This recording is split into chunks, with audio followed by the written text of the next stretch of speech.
পাবনায় পলিনেট পদ্ধতিতে টমেটো সহ বিভিন্ন উচ্চ মূল্যের ফসল আবাদ করে লাভবান হচ্ছেন কৃষক।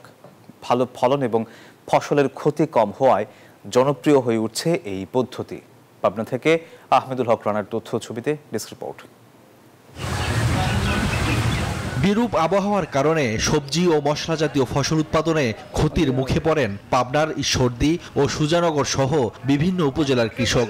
এবার রাজশাহী বিভাগীয় কৃষি উন্নয়ন প্রকল্পের আওতায় পাবনার বিভিন্ন অঞ্চলে পলিনেট পদ্ধতিতে শুরু হয়েছে কৃষি আবাদ। মালঞ্চি ইউনিয়নের বিল ভাদুরিয়ার কৃষি উদ্যোক্তা রাকিব হোসেন পলিনেট পদ্ধতিতে টমেটো সহ নানা শাকসবজি এবং মশলা জাতীয় ফসল আবাদ করে সফলতা পেয়েছেন। রাকিব জানান, এই পদ্ধতিতে বেশি সময় পর্যন্ত গাছে টমেটো ধরে, পাশাপাশি প্রাকৃতিক দুর্যোগে ফসল নষ্ট না হওয়ায় উচ্চ মূল্যের ফসলও আবাদ করা যায়।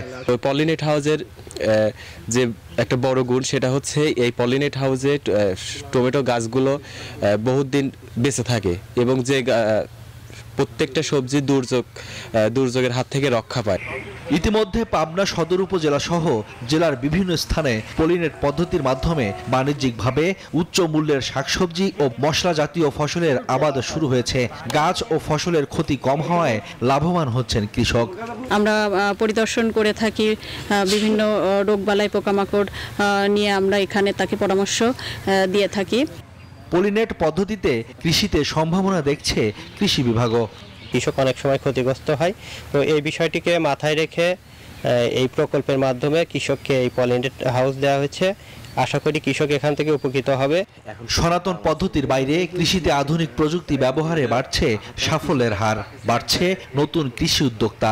পাবনা সদর উপজেলায় এবার মোট 70 হেক্টর জমিতে টমেটো আবাদের লক্ষ্যমাত্রা নির্ধারণ করা হয়েছে। Desk report, news 24।